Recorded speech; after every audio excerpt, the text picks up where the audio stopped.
échanger sur les métiers du numérique.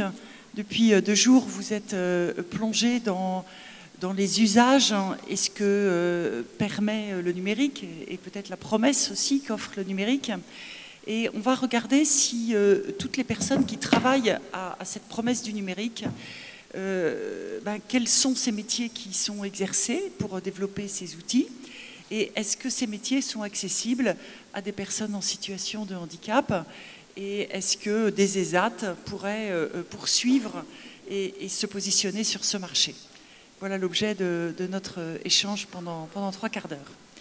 Donc moi je m'appelle Claire Devailly, je suis actuellement la déléguée générale de EdTech Grand Ouest, qui est l'association qui fédère les startups du digital et les organismes de formation du Grand Ouest. Et il est possible que dans quelques mois vous me verriez encore davantage. On vous racontera ça demain. Voilà. Donc, il y a la table ronde, je vais laisser nos auditeurs se présenter et puis on a quelques questions qu'on va leur poser. Donc peut-être juste un petit pitch, 1 minute chacun pour vous présenter. Rebonjour pour ceux qui étaient là tout à l'heure. Anne-Sophie, référente handicap chez Creative, centre de formation spécialisé dans les métiers du numérique à Hérouville-Saint-Clair, juste à côté de Caen. On est limitrophe. Voilà. Rebonjour, Stéphane Perrin, manager de l'agence de communication numérique et print Handicom, l'agence de communication d'entreprise adaptée HandiJob. Merci. Bonjour, Philippe Alamaras, je suis le dirigeant et le fondateur de HandiJob, qui est une entreprise adaptée sur le territoire de Caen, Rouen et sur Dinan. Merci. Merci. Alors, la première question que j'avais envie de poser à nos 3 interlocuteurs, mais je voudrais aussi vous poser à vous, quels sont les métiers que vous imaginez possibles dans le numérique? Quels sont-ils? Est-ce que vous en connaissez? Est-ce que vous avez juste une idée des métiers autour du numérique? Peut-être s'il y en a qui peuvent se lever ou pour en proposer. Est-ce qu'il y en a quelques-uns qui ont des idées? Ouais. Peut-être tu peux parler fort, je relayerai. Ok. Donc ça, c'est un bon métier. Travailleur dans le cinéma. En effet, maintenant, le cinéma est très impacté par le numérique, bien sûr. Super. Une autre idée d'un métier? Pardon? Oui, publicitaire. Hein, beaucoup des publicités sont faites grâce et avec le numérique. Une autre idée de métier? Ouais. En parlant un peu fort, parce que tu es tout au fond. Pardon? Secrétaire, oui, bien sûr. Super. Oui. Architecte, en effet, vous n'êtes peut-être pas sans savoir que maintenant tous les plans, que ce soit le plombier, l'électricien, le peintre, etc., sont obligés de travailler avec des casques souvent 3D pour ce qu'on appelle le BIM, hein, les plans interactifs en 3 dimensions. Bravo, super. Oh là, ouais. Ouais, informaticien, super. Un autre métier derrière? Encore, ouais. Journaliste, ok. Bon, bah, ça nous fait déjà pas mal de métiers. On va passer la parole à notre expert qui va compléter en dressant en 5 minutes, ou enfin, voilà, quelques mots, l'ensemble des métiers tels que tu les connais dans ton quotidien. Alors, bravo, parce que tous les métiers que vous avez annoncés sont des métiers que l'on peut exercer dans le monde du numérique, mais ces métiers-là utilisent des compétences. C'est-à-dire, par exemple, vous pouvez être journaliste sur les réseaux sociaux. Donc ça veut dire qu'il faut être peut-être un petit peu ce qu'on appelle community manager, c'est-à-dire gestionnaire de contenu sur les réseaux sociaux. Donc ça, c'est un métier, community manager, c'est-à-dire qu'il faut écrire du contenu pour les réseaux sociaux, il faut mettre de la vidéo, il faut mettre des photos. On peut mettre ce qu'on appelle sponsoriser les posts pour qu'ils soient mieux vus. Ça, c'est un métier. Il y a le métier aussi quand vous allez sur le site internet, que ce soit d'un organisme ou d'une société ou même on parlait tout à l'heure de journalistes, une télévision qui aurait son site internet. Bon, ce site, il faut qu'il soit créé. Eh bien, nous avons un métier de créateur de site internet. Donc ça, c'est un métier que l'on retrouve dans une agence de communication. Créer des sites internet, que ce soit des sites simples ou alors des sites commerce. Si vous allez sur, on va prendre un site français, mais si vous allez sur la FNAC, si vous achetez un produit sur la FNAC, bon, c'est ce qu'on appelle un site e-commerce, puisque vous achetez, vous mettez dans votre panier, puis vous payez. Voilà. Donc ça, on crée ce genre de site également, c'est-à-dire créateur de site internet. Nous avons des métiers qui s'appellent le web design, web designer, c'est-à-dire faire créer quelque chose être créatif et dessiner sur des écrans, sur le numérique. Ça sert aussi bien pour créer des logos, pour créer des plaquettes de présentation, pour créer des flyers, mais ça sert aussi à un web designer pour mettre en dessin, en création graphique, un site internet. Ça, c'est le métier d'un web designer également. Nous avons, chez nous, en plus, des métiers qui sont un peu plus spécifiques, notamment ce que l'on appelle des animateurs 3D. Un animateur 3D, c'est en fait quelqu'un qui crée des films d'animation en 3D, comme vous pouvez voir là sur le côté. Donc ça, c'est un métier bien spécifique. À Caen, il n'y en a pas beaucoup, c'est une option qui existe dans une école, l'école Brassard, pour ne pas faire de pub, mais voilà, c'est aussi un métier que l'on peut faire dans une agence de communication, ou que l'on peut faire aussi en étant à son propre compte. Et puis, on a, pour créer des sites internet, soit vous créez ça sous des plateformes techniques qui s'appellent WordPress, Shopify, PrestaShop, donc c'est-à-dire vous choisissez des modèles, des masques, mais sinon, on peut soi-même créer un site. Et pour créer ce site, il faut le coder, c'est-à-dire qu'il y a un langage de code informatique, et là, c'est ce qu'on appelle des développeurs web ou des développeurs full stack, qui ont une compétence numérique dans le code qui est très élevée.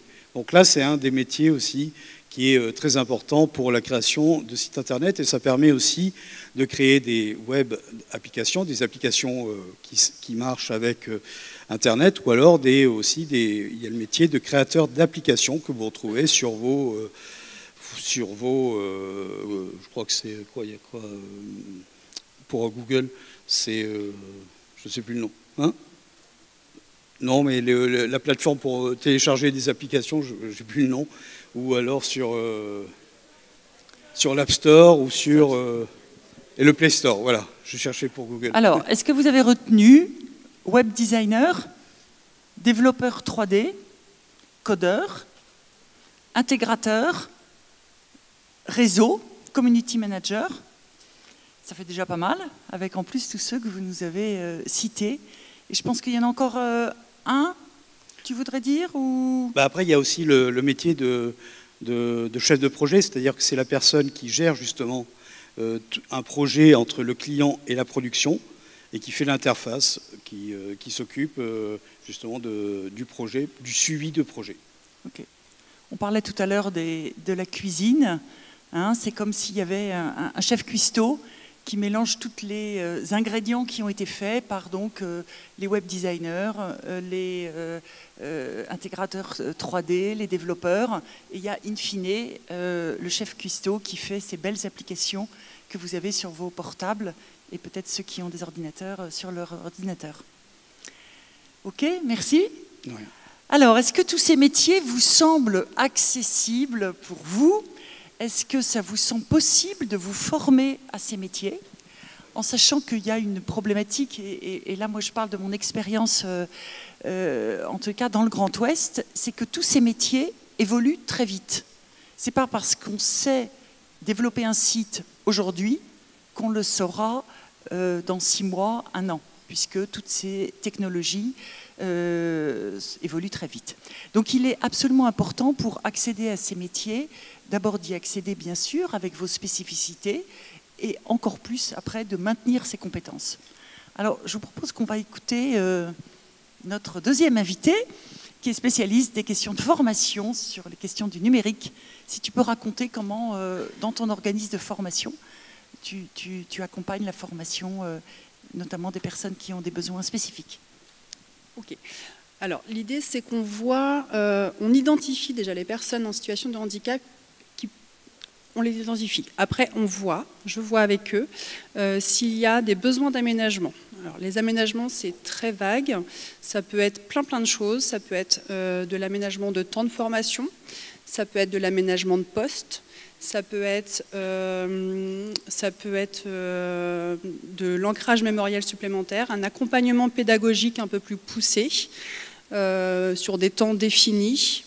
Ça peut être l'accompagnement aussi par un ergonome externe qui va venir s'assurer que le poste de travail est adapté. Donc les locaux sont forcément adaptés au PMR aussi. On s'adapte à différents types de handicap. Pour le coup, à titre d'exemple, une personne qui est en formation actuellement et qui est épileptique, on évite de le mettre dans une salle qui est trop lumineuse. Nous, on est dans un bâtiment qui est vitré sur les 2/3 de sa surface. Donc on fait attention à la luminosité, on fait attention au volume sonore. On n'a pas de personnes qui ont des soucis d'audition, mais ça pourrait arriver, auquel cas, pareil, on s'adapte. On est sur des petits groupes, donc ça facilite aussi l'inclusion de tout le monde. Et on peut aller jusqu'à faire de la sensibilisation en entreprise, parce qu'on est aussi CFA, donc sur des typologies de handicap, toujours en accord, voire à la demande des alternants, à les sensibiliser l'équipe qui l'intégrera en entreprise sur son handicap. Voilà, donc c'est très large. Est-ce que tu aurais une belle histoire à nous raconter de quelqu'un qui est arrivé avec peut-être quelques difficultés d'apprentissage et qui a réussi à se former et à accéder à ce métier dans le numérique? Alors là, moi, ça fait à peine 2 ans que je suis dans ce centre de formation. Celle qui me vient à l'esprit, pour le coup, c'est donc une personne TSA, donc voilà, trouble du spectre autistique. C'était sa grande crainte, donc un jeune, il a 22 ans, sa grande crainte avec sa maman, c'était qu'il ne trouve pas d'entreprise qui soit prête à l'accueillir. Ils avaient peur tous les deux que le handicap fasse peur et que ce soit vraiment un frein à la signature d'un contrat d'apprentissage. Il s'est avéré que ça a été le premier de toute la promo à signer un contrat d'apprentissage. Voilà, c'est quelqu'un d'extrêmement brillant. Il a une capacité à travailler sur lui-même. Il a conscience de ses difficultés et il les transforme en force. C'est assez impressionnant. Et donc typiquement, c'est pour lui qu'on a fait une sensibilisation en entreprise et ça a été très intéressant, très riche parce que ça nous a permis de déconstruire tout un tas d'idées préconçues que l'équipe avait. Donc les employeurs au moment du recrutement avaient connaissance du handicap.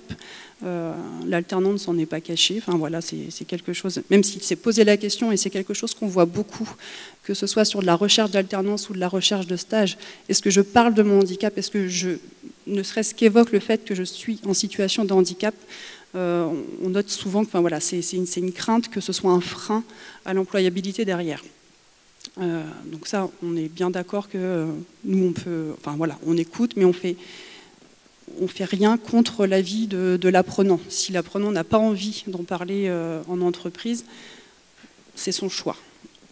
Et donc en l'occurrence, donc au moment de cette sensibilisation en entreprise, et ben forcément, voilà, quand on parle d'autisme, on pense Rainman et c'est absolument pas ce qu'il veut véhiculer comme image. Et on a déconstruit, sur ces 2 heures d'intervention en entreprise, on a déconstruit des clichés, des idées préconçues, vraiment.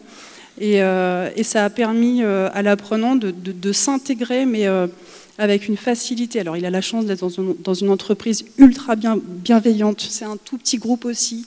Il est coucouné, il est vraiment... il est vraiment bien intégré et on reste en lien avec l'entreprise, l'apprenant, moi. voilà, on communique régulièrement pour s'assurer qu'il n'y a pas de difficultés qui émergent. Est-ce que tu peux nous dire quel métier concrètement il exerce à présent? Alors, il est développeur, intégrateur, designer web.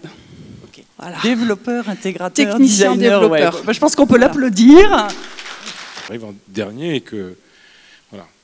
Donc moi je voulais dire des choses simples, c'est-à-dire que vous pouvez répondre à votre téléphone s'il vous plaît. C'est que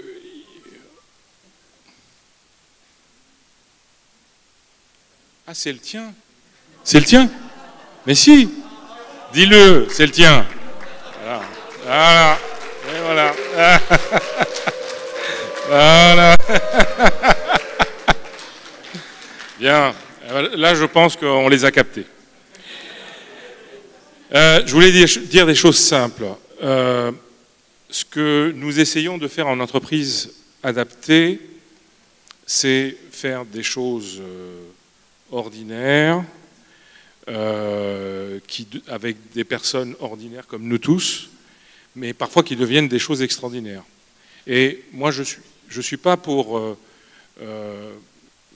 viser cette espèce d'excellence en permanence, vouloir à être les meilleurs, à faire plus fort que les autres, à faire plus que les autres. Il faut que chacun trouve sa place, si je devais résumer ça. Chacun trouve sa place dans ce monde. Et c'est complexe de trouver sa place. C'est pas évident. On nous pousse en permanence à vouloir être dans un marché où il faut être meilleur que l'autre, pouvoir briller tout le temps. Non. L'excellence, c'est être soi-même. Si le philosophe était là, il dirait que Pindare, c'était un pré-socratique, disait il faut être soi-même, il faut devenir soi. Et devenir soi, ça prend parfois beaucoup de travail. Pour ceux qui sont en situation de handicap, parfois ça prend un peu plus de travail, il faut plus de temps.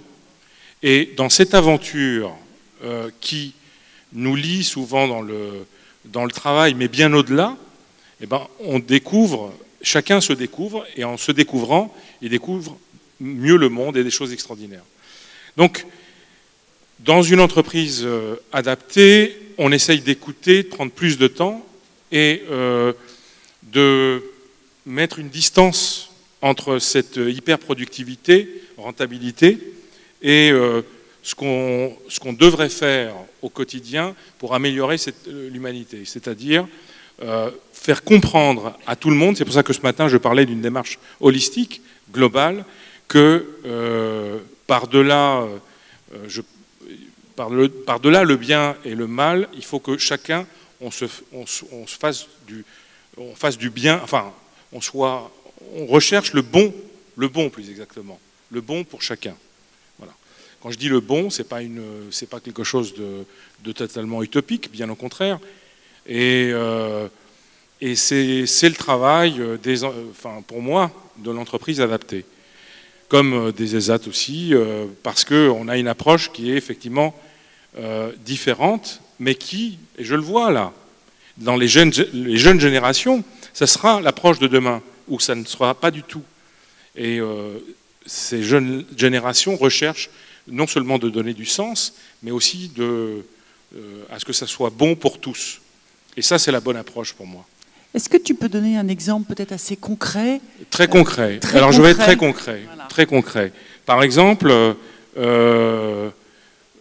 trouver le bon métier pour une personne et l'accompagner pour qu'elle ait la capacité de maîtriser ce métier, d'en acquérir l'expertise, tout en faisant que nos clients comprennent aussi concrètement que il nous faut du temps, donc s'il nous faut du temps, il faut aussi qu'eux participent à cette aventure, s'ils ont envie de participer, c'est-à-dire avec des démarches qui soient correctes.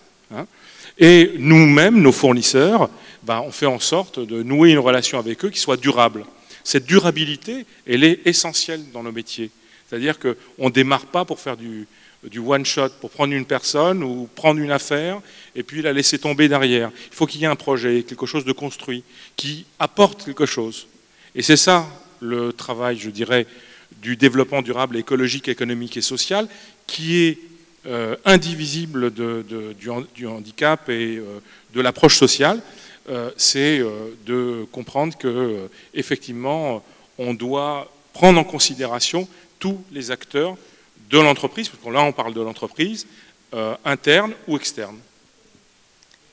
Tu nous décrivais là tout à l'heure des adaptations très concrètes en termes d'ergonomie, à la fois des sièges, mais aussi des écrans, des langages. Est-ce que tu peux peut-être partager aux uns aux autres comment justement cette prise en compte individuelle est faite très concrètement? Oui, alors très concrètement, nous avons mais en ESAT, vous en avez aussi, des conseillers d'insertion professionnelle et sociale, où on travaille sur chaque parcours afin de trouver la meilleure adaptation au poste. Alors les adaptations, elles sont multiples, elles sont dans l'aspect cognitif, dans la connaissance. Donc on a une responsable de la formation qui aussi fait de l'accessibilité à l'orthographe, à la langue française, au permis de conduire, à l'accessibilité au logement, mais tout ça compte parce que ça compte pour la qualité de vie aussi au travail, pour être apaisé et aussi de travailler plus sereinement. Et concrètement, effectivement, on a des adaptations de toutes sortes, entre des ergothérapeutes qui ont une capacité à pouvoir proposer un fauteuil adapté, des écrans particuliers, qu'est-ce que je peux vous dire? Il y a beaucoup de dispositifs divers. Des souris, tu parlais? Des souris, très concrètement? Oui, des souris, des claviers particuliers, et même des adaptations d'horaires, des adaptations à tout point de vue. Mais pour nous, c'est tellement naturel, enfin je dirais ça au quotidien, qu'aujourd'hui, c'est devenu un mode de fonctionnement. Voilà. Et ça, ça me paraît indispensable. Ok, merci. Est-ce qu'il y en a qui ont des questions sur ces questions d'adaptation qui doivent vous intéresser peut-être? Non, d'autres remarques? Si je peux me permettre d'ajouter une toute petite chose. Oui, pardon. En fait, ce qui est intéressant de ce que tu viens de dire et aussi nous de ce qu'on met en place, c'est que aujourd'hui les choses s'inversent. Là où il y a encore quelques temps, je pense, que ce soit dans le milieu de la formation ou en entreprise, on se demandait comment on va inclure des personnes en situation de handicap. Aujourd'hui, on les accueille et on réfléchit à comment ce qui est mis en place pour les personnes en situation de handicap peut être transposable à l'ensemble d'un groupe stagiaire formation ou à d'autres salariés d'entreprise qui ne soient pas en situation de handicap.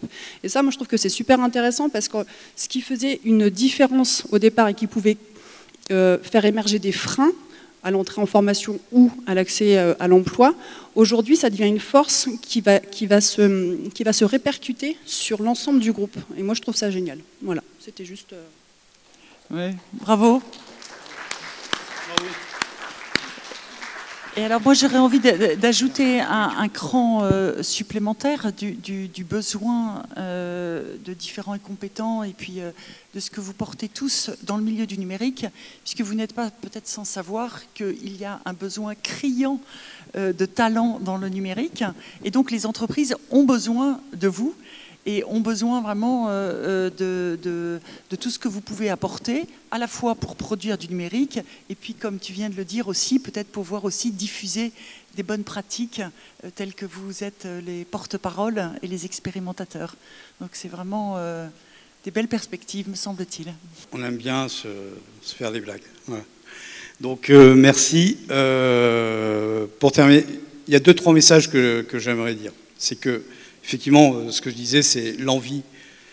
Même si vous n'avez pas les diplômes, même si vous n'avez pas un certain niveau, mais si vous avez une passion, et si vous avez une passion pour les métiers du numérique, allez-y.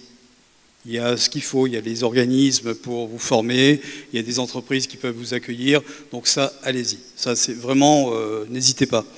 Ça rejoint ce que je vais dire, c'est que nous, par exemple, chez HandiJob, Handicom, on n'hésite pas à faire des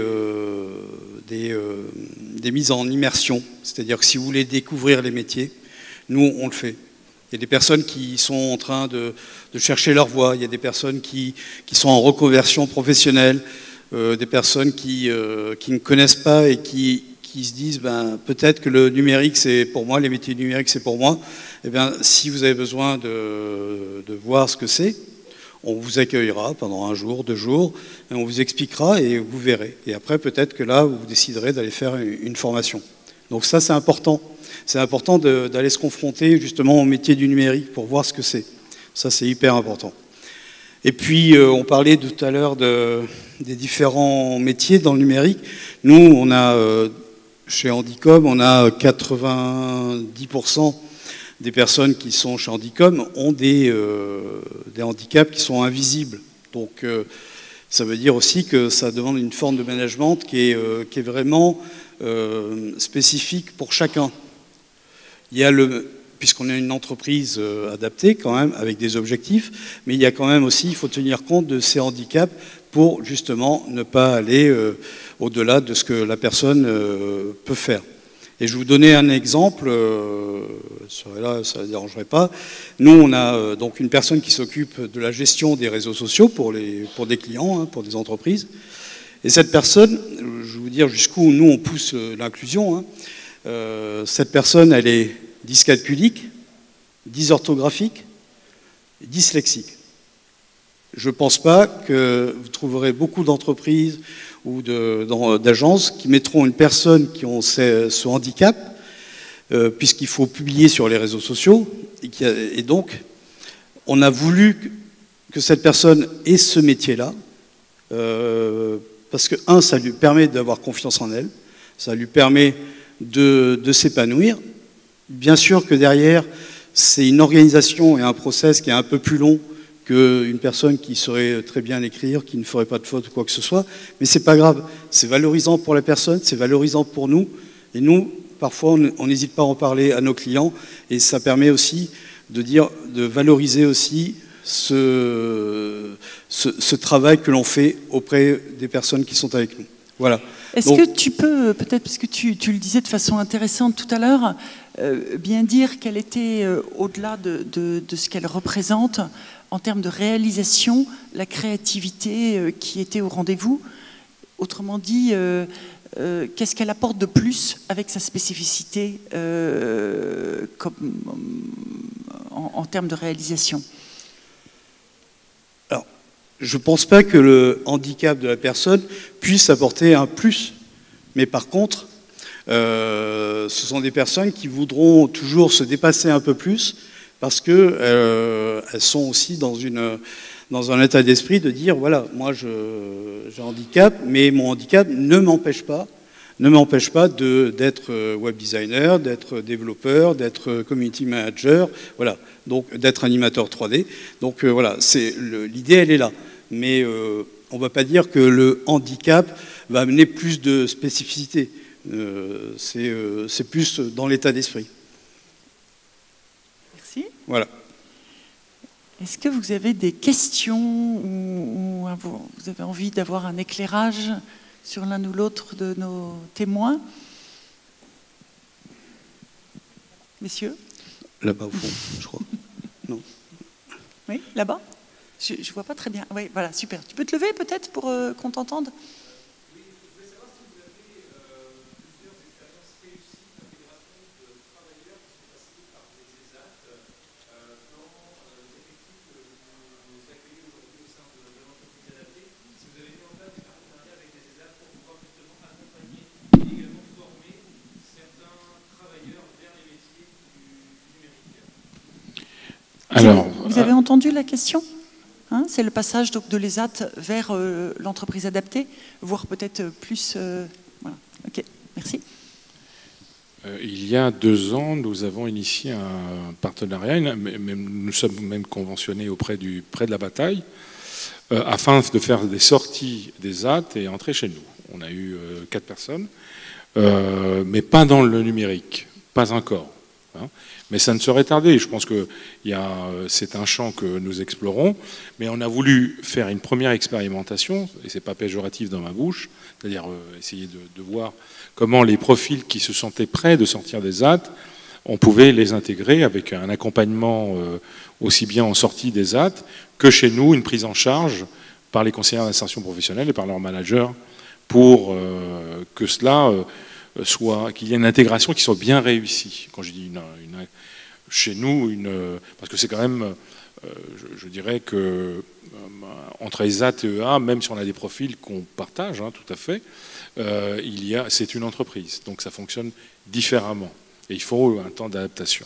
Mais votre question est très intéressante parce que moi, ça fait longtemps que je pense qu'il y a beaucoup de partenariats à construire et beaucoup d'échanges à avoir avec les ESAT. Donc d'ailleurs, nous, on a appris des ESAT dans leur accompagnement social. Ça nous a été très utile de voir et de comprendre surtout qu'il n'y avait pas de salut si on n'accompagnait pas, on ne s'occupait pas de nos collaborateurs dans différents domaines.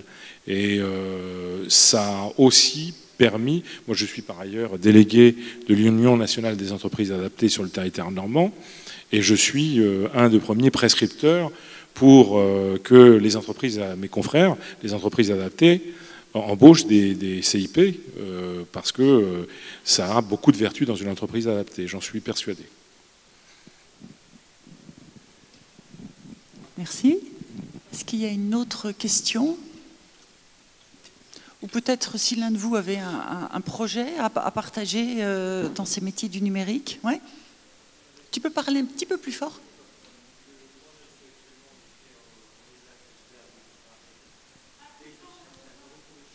Bah, tu peux parler. Ouais,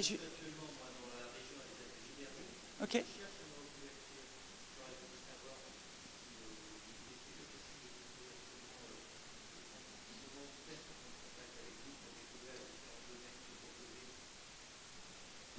C'est quoi ton prénom? Voilà. Alors Christopher a une question.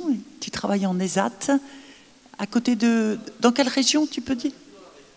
Voilà, dans la région.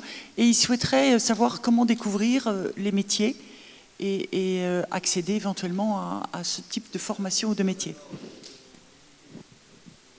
Ok. Ok. Et donc il souhaiterait voir comment visiter les différents domaines. Alors, qui lui répond? Moi. Okay. C'est le temps que ça arrive. Est-ce que vous savez vers quoi vous voulez vous orienter?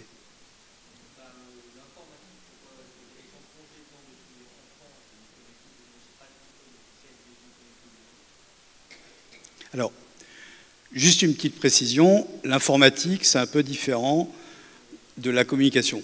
Voilà, ce sont deux métiers. Il y a l'informatique, c'est-à-dire est-ce qu'on travaille sur les ordinateurs, sur les logiciels, sur les réseaux, la maintenance informatique. Ça, ce sont des métiers différents.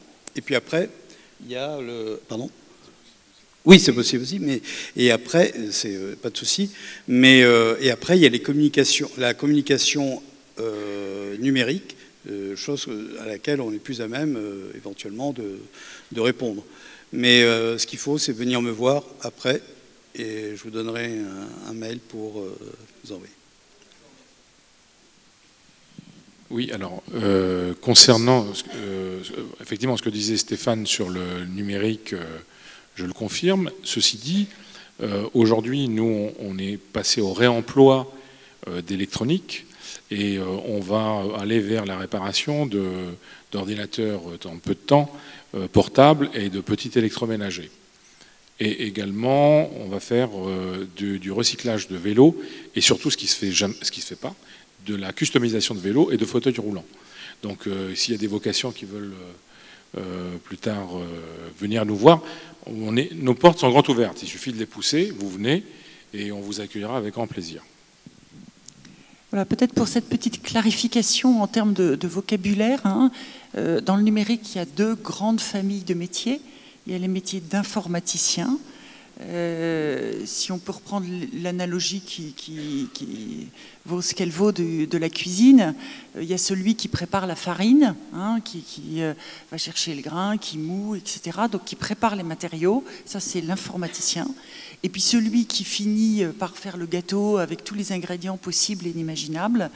Voilà, on est plutôt sur des métiers qu'on pourrait appeler de développeurs, hein, ou d'intégrateurs, voilà, qui sont beaucoup utilisés en communication pour la création des sites. Mais je pense que dans ces deux métiers, il y a vraiment, dans ces deux grandes familles, il y a énormément de demandes et je pense que vous êtes tous les bienvenus. Alors, est-ce qu'il y aurait une autre question? Ou peut-être un témoignage, tout simplement, hein, de l'un de vous? Claire, excuse-moi. Juste une petite précision pour répondre à monsieur. Tu précisais qu'il n'y avait pas que tu n'avais pas de diplôme dans le domaine. Il faut aussi savoir que, enfin voilà, je parlais d'alternance tout à l'heure. Les métiers du numérique, l'informatique, on n'est pas que sur des niveaux ingénieurs non plus. D'accord ? Il y a aussi des formations qui sont accessibles post-bac, niveau bac. Voilà, on a aussi, on est CFA mais pas que. On travaille aussi avec la commande publique. La région aussi a des besoins en formation sur le territoire normand. Il y a un entretien de motivation, il y a certes un test de compétences techniques, mais qui n'est pas rédhibitoire. C'est pas parce que tu rates les tests techniques que tu ne peux pas accéder à la formation. Si le projet professionnel est construit, si la motivation est là, si la vision du métier est cohérente, et là je rejoins l'importance des stages d'immersion ou d'une enquête métier, avec des gens du secteur que tu vises, il n'y a rien d'excluant. D'accord ? Les métiers du numérique, sur le principe, alors voilà, sont accessibles à tous, encore une fois, et pour rebondir sur ce que tu disais aussi, voilà, il y a une forte demande, que ce soit en Normandie, mais pas que. Les métiers du numérique offrent cette possibilité de télétravail, peut-être encore plus que dans certains secteurs d'activité. Donc on peut très bien être basé sur Caen et postuler dans des boîtes sur Paris ou Marseille. Voilà, ça c'est des choses avec les outils numériques qu'on a aujourd'hui qui permettent quand même un travail collaboratif, même à distance. Voilà, on n'est plus coincé dans une zone géographique avec un niveau d'études et un métier dans un secteur. Enfin voilà, ça ouvre vraiment plein de perspectives pour tout le monde.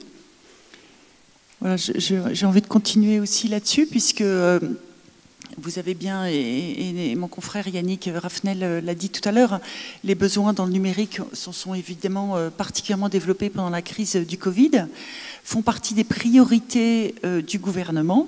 Ça, c'est une petite parenthèse pour ceux d'entre vous qui recherchent des financements.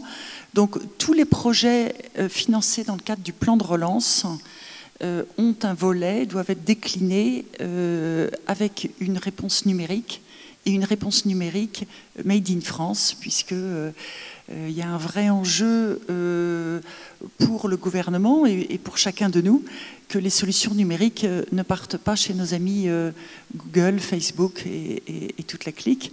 Mais tant qu'à faire, s'ils peuvent rester en France, c'est plutôt chouette. Voilà, donc ça rajoute encore plein d'opportunités pour chacun d'entre vous.